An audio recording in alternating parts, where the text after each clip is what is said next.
Unang gabi namin, nagstay muna kami sa hotel. Kasi yung apartment namin, wala pang kahit na ano. Meron lang, kuryente, tubig, saka aircon. Later pa darating yung mga gamit na nakuha ni Ren sa kanyang predecessor dito sa Mishima. On the way to hotel. Papuntang pabalik sa station. So, ganyan dito.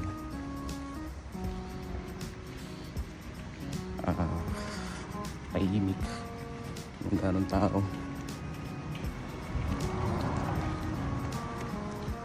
So, sobrang dun sa mga area. Hingin. Takot. Hello. Summer yung dating namin sa Japan. Mainit at hindi malayo yung feeling sa Pinas. 20-minute walk yung hotel mula sa apartment namin, and since walang jeep, talagang lakad lang ang choice. Para lahat na nakikita sa Japan bago, tulad ng mga kanal nila na kaduda-dudang kanal dahil malinis. As if pwede mong inumin yung tubig, pero syempre hindi natin iinumin yan dahil hindi natin abot. Tapos, syempre, walang tricycle. Pero dominated naman ang mga maliliit na sasakyan nila, tulad ng K-car na nasa gilid natin. Yan, yung Honda. Kapansin-pansin din yung dami ng mga park at shrine sa kanila. Tulad nitong Sugihara Park na yan, na doubles as playground para sa mga bata. Common sighting din ang pagbabike bilang primary mode of transportation sa Japan. Very healthy. Kapansin-pansin din yung mga salamin sa bawat kanto para walang blind spot. Sa paglalakad mo sa Japan, kapansin-pansin yung kalinisan sa mga kanto nila. At so far, iisa pa lang yung nakikita kong brand ng gas station sa kanila, yung E-News or N-News na yan. Yun na naman, may K-car na naman. Yan. Ito niya yung napakaliit na Honda. Pero I think it's tama. Paganda. S616 Honda. Nice. So nice. Very nice. So, ang dami ring public spaces dito na open for parking. Yan. So, sa hotel na kami nagkita ni Wifey at dahil pagod na siya at may pasok pa siya bukas, natulog na agad kami. Tapos, kinaumagahan, dumanan siya na sa school niya. Grabe yung impact ng Japan sa amin ni Wifey. Wala pa kami isang linggo rito pero gusto na namin ditong magkabahay at dito tumira dahil iba at sobrang convenient sa Japan. Yung mga 7-Eleven lang nila, grabe yung amenities at yung ino-offer. Dahil kahit mayaman, dito nag-i-stop over para makakuha ng tubig, pagkain, ganun. Yun na nga, mga ilang araw pa ng paglalakad, nag-decide na kami ni Wifey na kumuha ng bike para sa aming dalawa. Pero syempre, isa lang muna yung kinuha namin dahil hindi namin alam muna yung proseso kung paano kumuha ng bike dito sa Japan. So, lakad ulit. Itong bike shop. 8 minutes.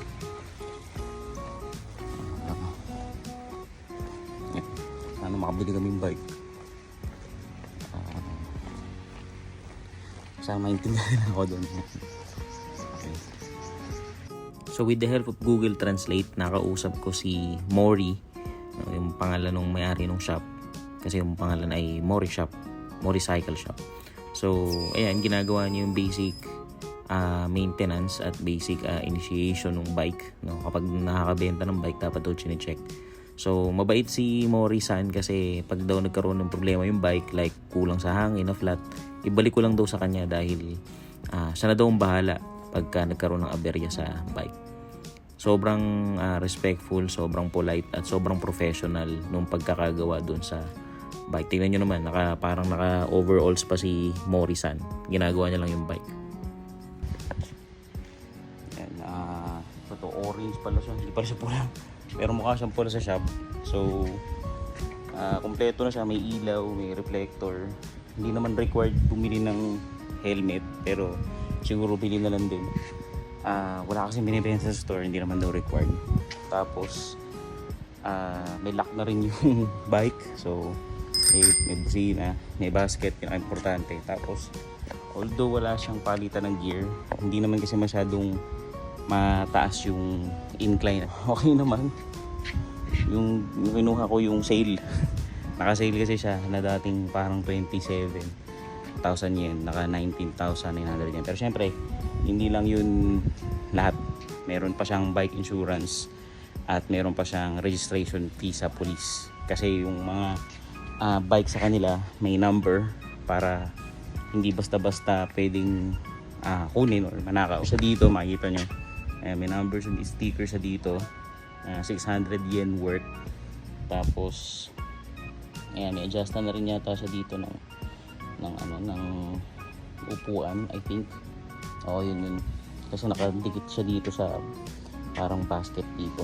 Pero so far okay. Okay na, laki ng ngiti ko nung binabay ko siya pa galing sa shop. Sobrang bait nung binal namin. Yung binilang kasi namin ay mukhang bahay na shop. Yun. So yun. Ngayon tatry ko pumunta ng Santo Moon para maaga ako doon, makatingin ako ng mga kailangan namin. Santo Moon, tapos malapit doon yung Nitori. Kaya yun, medyo nakakahinga lang sa mainit. Siguro bibili na rin ako ng cup.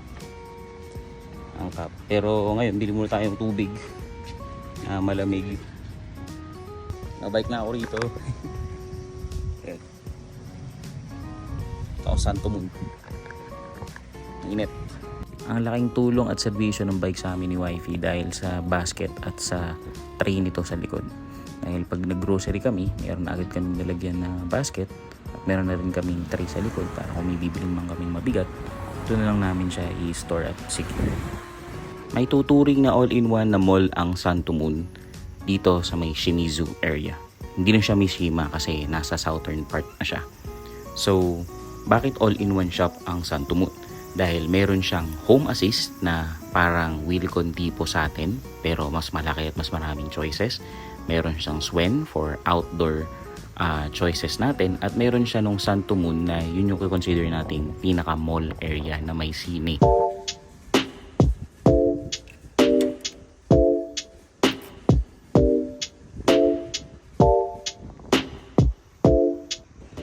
Reasonably priced ang mga gamit sa home assist. May mga bagay dito na mas mura kung ikukumpara sa mga grocery, pero most items hindi nalalayo yung presyo sa iba. Tip ko lang, bago pumunta sa mga home assist tulad na ganito, hanapin nyo muna yung mga basic needs or items nyo sa Daiso. Dahil kung ituturing natin, doon na talaga yung pinakasulit at hindi ka magsisisi dahil 100 yen lang mga gamit sa Daiso unless stated. Feature na lang natin sa next vlog kung anong meron sa Daiso. Dito kasi sa home assist, branded yung iba nilang gamit. Pero since galing tayo sa Pilipinas, hindi natin kilala yung mga brand ng mga gamit nila. At syempre, since wala namang English translation, hindi natin mabasa yung mga brand nila. Meron nga pala dito mga brand na meron sa Pinas pero iba yung tawag. Tulad na lang ng brand na Tefal. Dito, Tifal siya. Paglabas nga natin ng home assist ay nasa mall na tayo ng Santo Moon.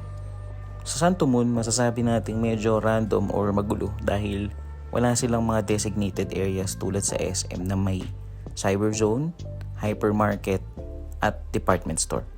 Dito, may bentahan ng sapatos, tapos sa kabila, damit, tapos may sapatos ulit, konting lakad, biglang magkaka-grocery.